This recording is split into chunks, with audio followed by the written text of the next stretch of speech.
Mike, picture this. You're a wealthy Roman woman getting ready for a dinner party. What's the first thing you do? Take a bath? You sit down while slave attendants mix white lead and vinegar into a paste, then spread it thick across your face and neck. Lead. The brain damage metal? Yes. That exact lead. As it dries, your face becomes a rigid white mask. For colour, we'll add rouge. For your eyes, coal made from soot and crocodile fat. I'm sorry, crocodile? What? And for blonde hair, we'll use leeches that have been decomposing in red wine vinegar for 60 days. They had a 2-month leech fermentation protocol? They absolutely did. Welcome to ancient Roman beauty standards. Today we're exploring Roman cosmetics, and your 12-step skincare routine has nothing on this. Quick note, we're discussing historical practices, not making recommendations about modern products. For health advice, consult professionals, not a history podcast. All right, before we get into all the weird substances, help me understand why were Romans doing any of this? One word, pale. Not just fair-skinned, but pale. Ghostly pale. And here's the thing, it wasn't really about beauty. It was about status. How so? Pale skin meant you didn't work outside. You weren't farming. You weren't hauling things in the marketplace. You weren't breaking your back in the Sunday. You were wealthy enough to stay indoors all day. And this is explicit in Roman sources. Ovid directly connects pale skin to high social class in his Ars Amatoria. The agricultural writer Columella talks about how farm workers have dark, sunburned skin, while elite women are splendidly pale. So it's basically a class marker wearing a beauty standards costume? Perfect way to put it. But here's the problem. Staying indoors isn't enough. Even indoor skin retains natural colour. The standard wasn't naturally pale, it was artificially pale, whiter than white. So cosmetics became essential. And the most popular product was Cerussa white lead carbonate mixed with vinegar. How popular are we talking? In Pompeii, archaeologists found a cosmetics shop that was buried in the eruption, still stocked with jars of white lead paste that you can see in museums today. This wasn't some fringe practice. This was the Roman equivalent of Sephora. Walk me through what applying this stuff was actually like. Okay, so you're sitting in your private room and your ornatrix, that's your beauty slave, is preparing your face. She cleans your skin with olive oil, then takes this thick white paste. It smells sharp and vinegary. She spreads it across your face with her fingers or a small spatula. What does it feel like? Cold, wet, heavy, like a physical weight on your skin. And as it dries over maybe 10 or 15 minutes, it tightens. Your face becomes increasingly rigid. If you make an expression too quickly, you can actually hear it crack, little fracturing sounds as the dried lead breaks apart. That sounds absolutely miserable. And you're wearing this all day, every day, because your social status depends on maintaining this appearance constantly. Roman writers describe these faces as looking like masks or plaster. Everyone knew it was artificial, but the social requirement was that strong. Okay, so they knew it looked fake. Did they know it was dangerous? Here's where it gets really interesting. Pliny the Elder, writing around 77 CE in his natural history, explicitly warns that Cerussa damages skin, causes dryness, discoloration, lesions, and lead gets absorbed through your bloodstream, causing neurological damage, kidney problems, reproductive issues, anemia. Roman physicians documented symptoms we now recognize as chronic lead poisoning. So they knew it was poisonous and did it anyway? They knew it caused some problems, bad breath, damaged teeth, skin issues. They didn't understand cumulative toxic exposure the way we do. They thought it was local irritation, not systemic poisoning building up over years. And to be clear, modern cosmetics are heavily regulated to prevent this kind of thing. We're talking about historical practices here. But here's the tragic part.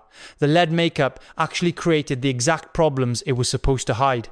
It dried out and damaged skin, causing discoloration and blemishes. So what did Roman women do? Oh no. They applied more lead makeup?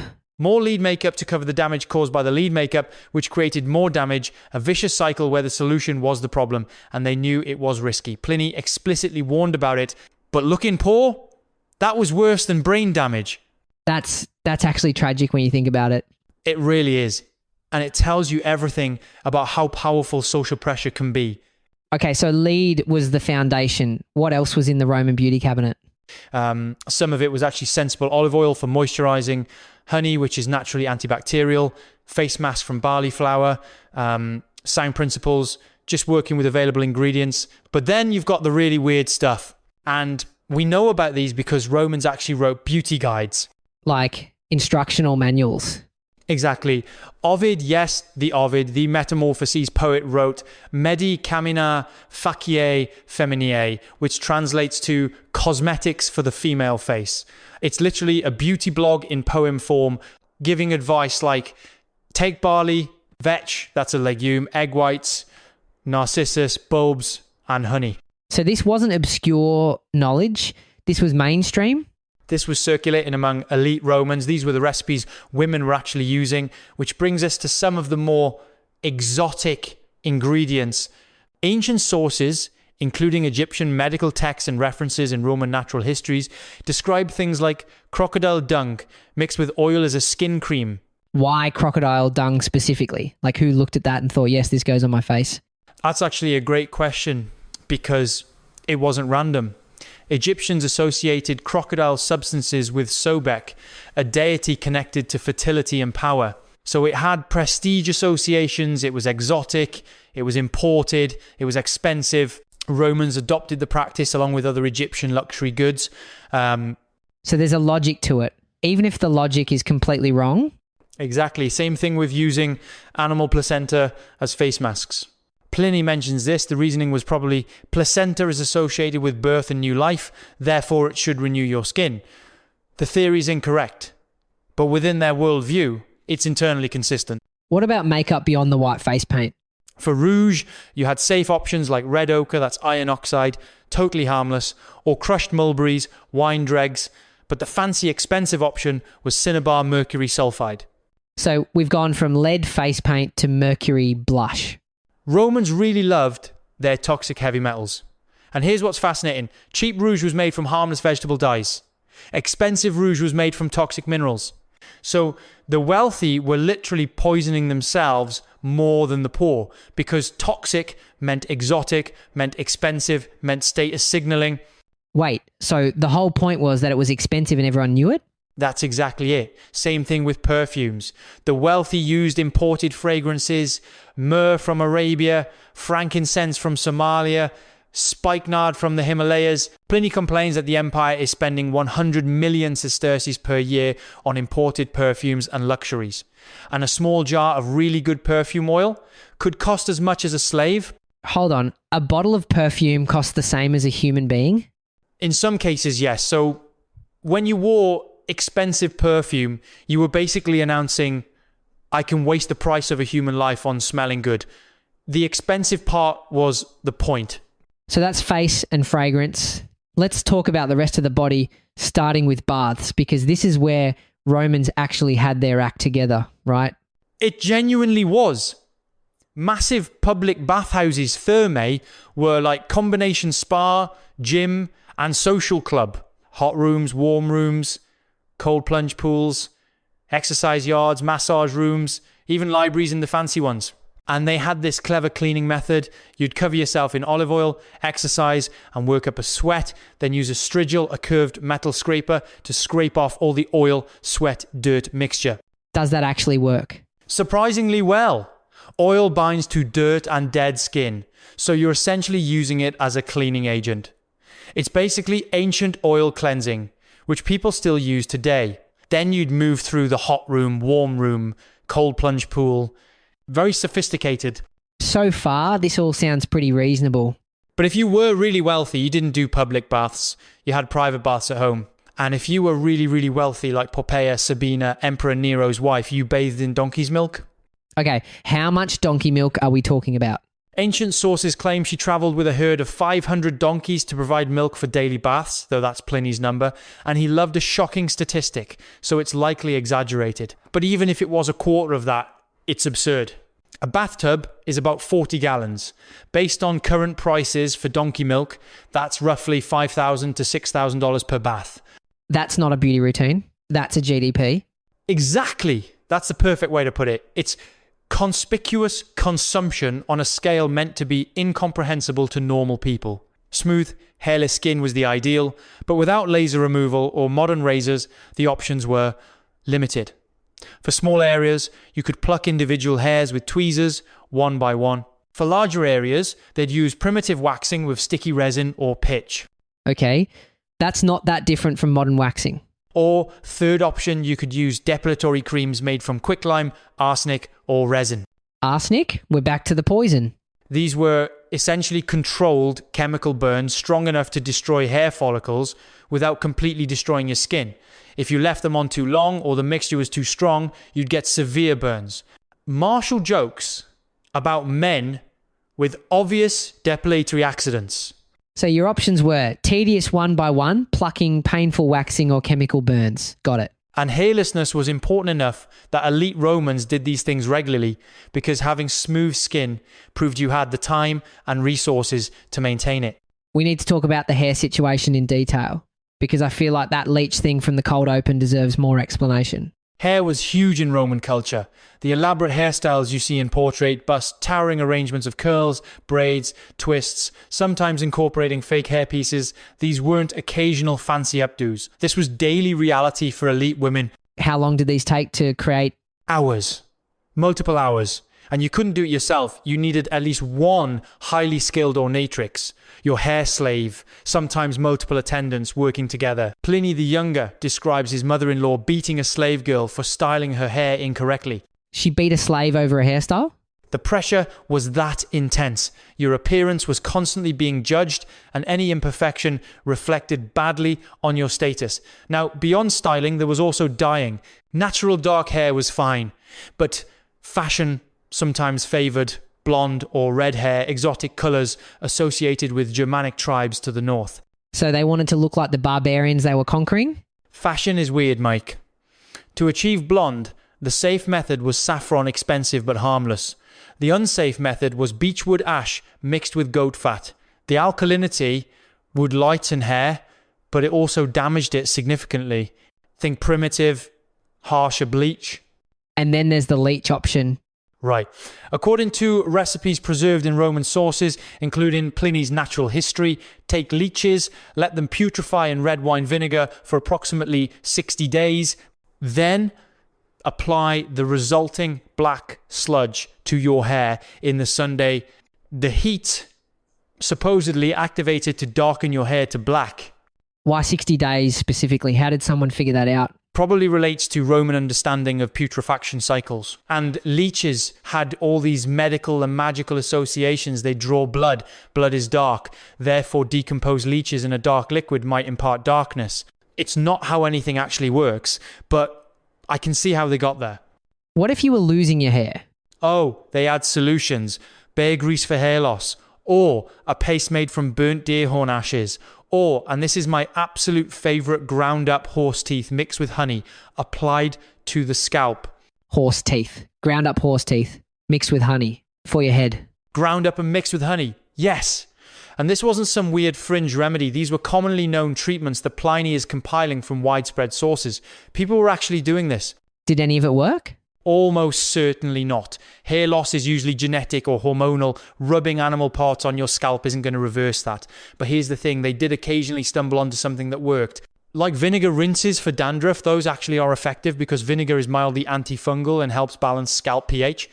So they couldn't tell the difference between this works because chemistry and this works because I rubbed horse teeth on my head during a full moon.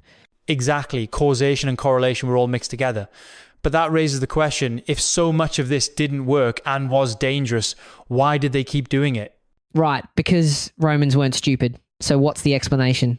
They were capable of observation and reasoning, but they were working within different frameworks. Take humoral theory, the idea that the body contains 4 humors that need balancing: blood, phlegm, yellow bile, black bile. From within that framework, applying various substances to your skin makes perfect sense. You're trying to rebalance your humors, draw out excess heat or moisture. It's a logical system built on incorrect premises. So the reasoning was sound even if the science was wrong? Right? Or the doctrine of signatures, the idea that natural substances bore signs of their usefulness in their appearance. Red substances for blood, kidney-shaped things for kidney problems. From that worldview, using animal fats and organs for cosmetics is perfectly logical. If you want plump lips, use something from animal lips. But they knew lead was causing problems, right? We established that earlier. They had partial knowledge. They observed that people who worked with lead developed health issues, cognitive decline, behavioral changes, physical symptoms, but they didn't understand cumulative toxicity the way we do. And here's where Romans become very relatable. They were making a risk-benefit calculation where the immediate social benefits of meeting beauty standards outweighed the potential long-term health risks. Which is exactly what modern people do with things like tanning beds or risky cosmetic procedures. Same calculation, just different specific practices. And here's the crucial part. Individual Romans couldn't really opt out even if they wanted to. The social pressure was intense. It wasn't just pressure from men either. Roman women policed each other's appearance. Mothers taught daughters these practices. Female social networks enforced these standards. If everyone in your social world is doing something, if it's expected of you, if there are real consequences for not conforming, you do it, even if you know it's risky. So we're not actually that different from them, are we? Not at all.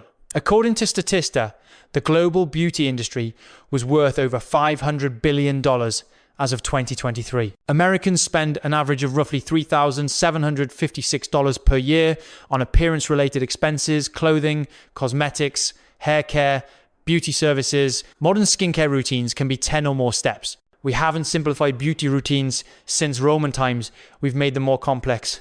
But surely our products actually work better. Some genuinely do. Retinoids improve skin texture. We have solid clinical evidence. Vitamin C serums have real antioxidant benefits. Proper sunscreens prevent damage. Modern dermatology has developed treatments that actually work. But we also have a massive industry built on products that are minimally effective or backed by questionable science. High-end face creams that claim miracles but aren't significantly better than drugstore versions. Detox products that don't actually detoxify anything. And the FDA doesn't require cosmetics to prove efficacy before marketing, only that they're not immediately harmful. So we still have modern versions of crocodile dung cream expensive products that don't actually do what they claim? Pretty much. Status signaling through beauty products hasn't disappeared. People buy luxury skincare brands because the price itself signals wealth and sophistication, not because they're meaningfully more effective. What about safety though? We're better than Romans with their lead and arsenic, right? Mostly better, yes. We've banned the obviously toxic substances, but as of 2024, the EU has banned or restricted over 1,300 ingredients in cosmetics, while the US has prohibited approximately 30. That's a significant gap. And then there are cosmetic procedures, surgery, Botox, fillers, laser treatments. The American Society of Plastic Surgeons notes that while modern procedures are generally safe, complications can include infections, scarring, and in extremely rare cases, serious adverse events. Millions of procedures are performed safely each year, but people are still making that calculation, perceived social benefit versus risk. The exact same calculation Romans made with lead makeup. Exact same calculation. And beauty standards still change arbitrarily.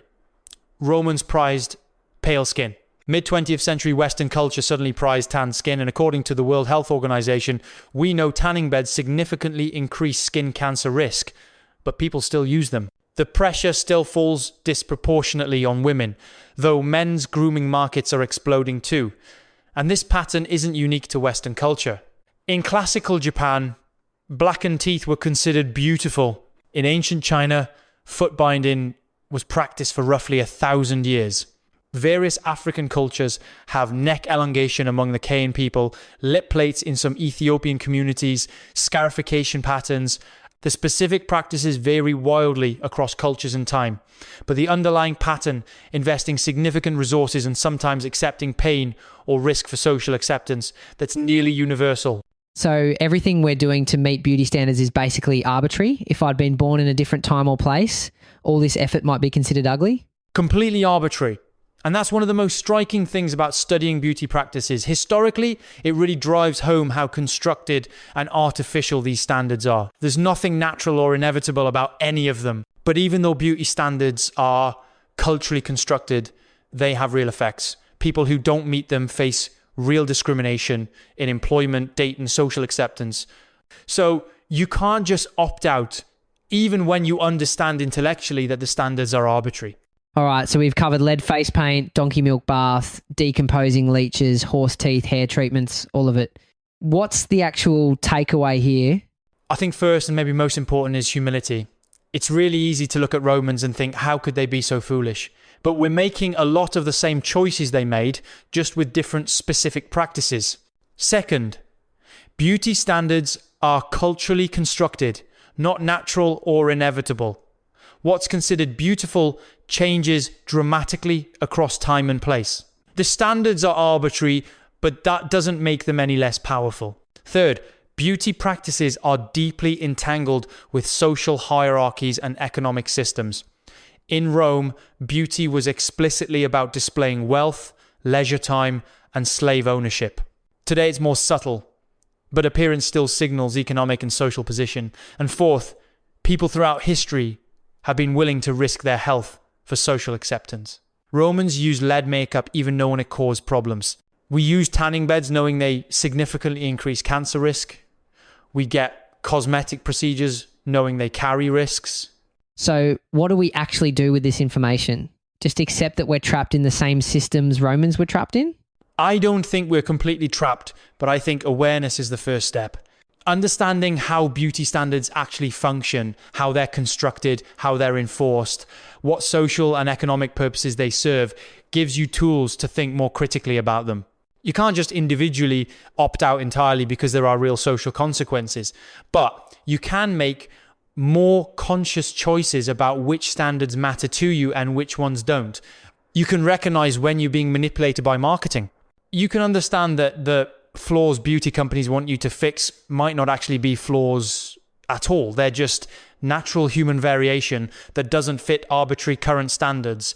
You know what's wild though? 500 years from now, people are going to look back at us and think we were just as insane as we think Romans were. Oh, absolutely. They injected botulism toxin into their faces on purpose regularly. They laid in UV radiation chambers knowing it caused cancer. They surgically moved fat from their butts to their lips for purely aesthetic reasons. So maybe the real lesson is that every generation thinks they've finally figured out the rational scientific approach to beauty, but we're all actually just fumbling around trying to meet arbitrary standards that are going to seem completely ridiculous to our grandchildren. That might be the most honest thing either of us has said this entire episode. But also maybe kind of liberating. If the standards are arbitrary and constantly changing anyway, you have more freedom than you think to decide which ones you actually want to care about. I'm choosing to find that liberating rather than depressing. Good choice. Thanks for listening to the Mike and Mark History Experience. If this episode made you think differently about your own beauty routine or just made you really glad you're not rubbing horse teeth on your head, we'd love to hear from you. Here's what would genuinely help us out. First, hit subscribe so you don't miss our next dive into weird history. Second, leave a rating. It actually helps other people discover the show. And third, share this with someone who spends too much money on beauty products or just loves bizarre Roman facts. Next week, we're exploring another historical topic that'll make you reconsider modern life in uncomfortable ways. Until then, remember, beauty standards may be arbitrary, but lead poisoning is forever. Good one. Thank you. I've been practicing